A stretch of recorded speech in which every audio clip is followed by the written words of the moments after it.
Game of থ্রোনসের Targaryen family, the house of the dragon সিরিজের Valyrian family,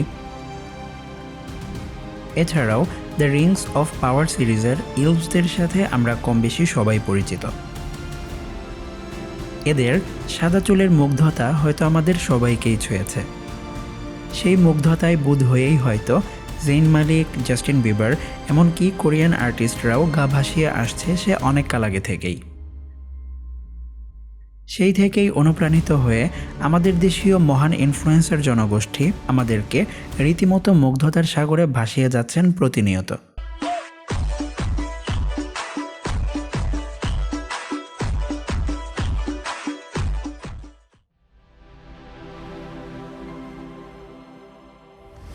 মুগ্ধতা, অনুপ্রেরণা, ট্রেন্ড এসব চটকদারিত্বের বাইরে গিয়ে কখনো কি তোমার সেই সাদা চুলের পেছনের রহস্য জানতে ইচ্ছে হয়েছে? কখনো কি মনে হয়েছে এমন সৌন্দর্যই কখনো কখনো কারো জন্য অভিশাপ রূপে দেখা দিতে পারে? চলো আমরা একটা রিয়েল লাইফ স্টোরি এর মধ্য দিয়েই সাদা চুলের পেছনের রহস্য উন্মোচনের চেষ্টা করব।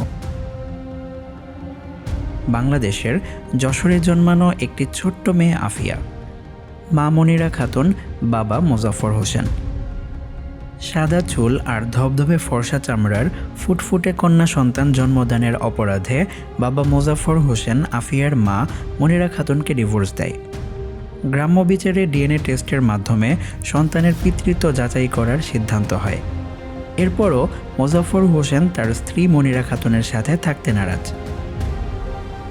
এমন সৌন্দর্যের জন্যই নাকি আফিয়া তার বাবার আদর পাবার অধিকার হারিয়েছে আজন্ম। কিন্তু আফিয়ার বাবা হয়তো জানেই না আফিয়ার এই অবস্থা মায়ের কোনো দুষ্কৃতির ফল নয়, বরং এটা একটা জিনগত সমস্যা। এই অবস্থাকে বলে অ্যালবিনো বা অ্যালবিনিজম।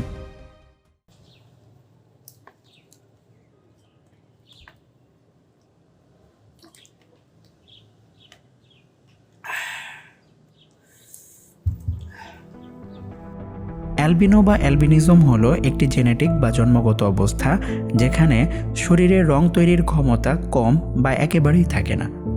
আমাদের শরীরের রং তৈরি করে একটি জিনিস যার নাম মেলানিন।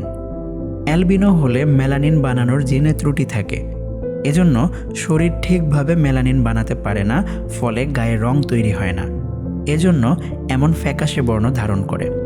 ব্যাপারটাকে আমরা এখানে একটা ছবির স্যাচুরেশনের সাথে তুলনা করতে পারি। স্যাচুরেশন বাড়ালে রং এমন উজ্জ্বল দেখায়, আর কমালে সাদা কালো ফ্যাকাশে একটা ইমেজ তৈরি হয়। হলিউডের বিখ্যাত আর্টিস্ট উইল স্মিথের সাথে আমরা অনেকেই পরিচিত,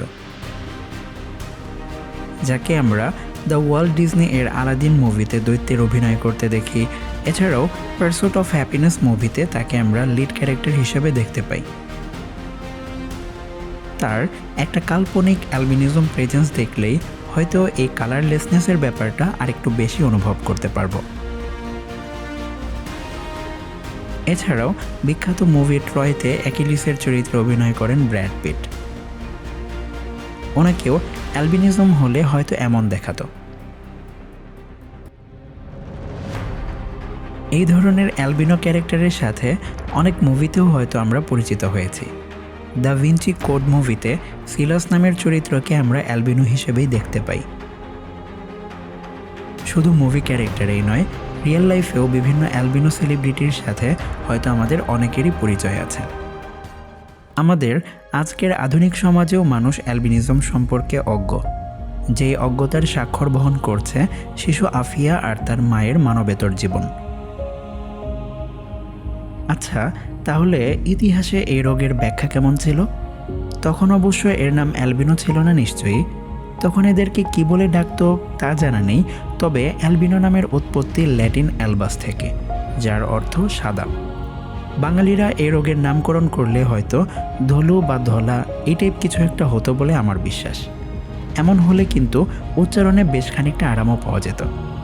সে যাই হোক, ইতিহাসে এমন অ্যালবিনোদের কখনো কখনো সুপার হিউম্যান বা দেবতার স্পেশাল ক্ষমতাপ্রাপ্ত মানুষ ভাবা হতো। আবার কোনো কোনো রিচুয়ালে দেবতাদের সন্তুষ্টির উদ্দেশ্যে এমন অ্যালবিনোদের বলিদানের বর্ণনাও পাওয়া যায়। এমনকি আফ্রিকায় এদেরকে জাদুকর বলে এক ঘরে করে দেবারও প্রচলন ছিল। অ্যালবিনিজম কিন্তু শুধু মানুষের মধ্যেই দেখা যায় ব্যাপারটা এমন নয়, প্রাণীদের মধ্যেও দেখতে পাওয়া যায়। অ্যালবিনো প্রাণীরা এদের শিকারীর কাছে সহজেই শিকারে পরিণত হয়, কারণ তারা শিকারীর দৃষ্টি এড়িয়ে যেতে পারে না, এজন্য এরা ইজি টার্গেট। মানুষ তো এখন আর বন জঙ্গলে থাকে না, তাই এখন আর শিকার হবার ভয় নেই। তবে অ্যালবিনো মানুষগুলো প্রকৃতির সরল নিয়মের কাছেই হেরে যায়। এদের চামড়ায় মেলানিন কম থাকায় এদের স্কিন ক্যান্সারের সম্ভাবনা খুব বেশি, কারণ মেলানিনই আমাদেরকে স্কিন ক্যান্সার থেকে রক্ষা করে। এটা প্রকৃতি আমাদেরকে একটা প্রোটেক্টিভ লেয়ার হিসেবেই দিয়েছে।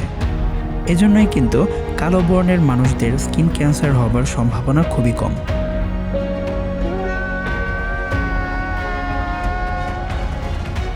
এজন্য অ্যালবিনোদের সানস্ক্রিন ব্যবহার করা জরুরি, আর রোদ থেকে যথাসম্ভব দূরে থাকা জরুরি। তাছাড়া অ্যালবিনোদের চোখে আলো সহ্য হয় না, যাকে বলে ফটোফোবিয়া।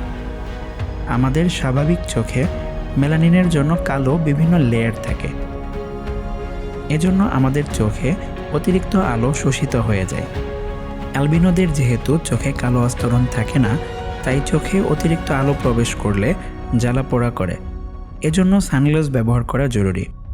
সবশেষে আমাদের দেশের ইনফ্লুয়েন্সার জনগোষ্ঠী আর্টিফিশিয়াল অ্যালবিনোদের পক্ষ থেকে সবার সুস্বাস্থ্য কামনায় বিদায় নিচ্ছে। সচেতনতা সৃষ্টির জন্য বেশি বেশি শেয়ার করবার অনুরোধ রইল, যেন অ্যালবিনিজম নিয়ে জন্মানো কোনো শিশু আর কখনো বাবার আদর থেকে বঞ্চিত না হয়।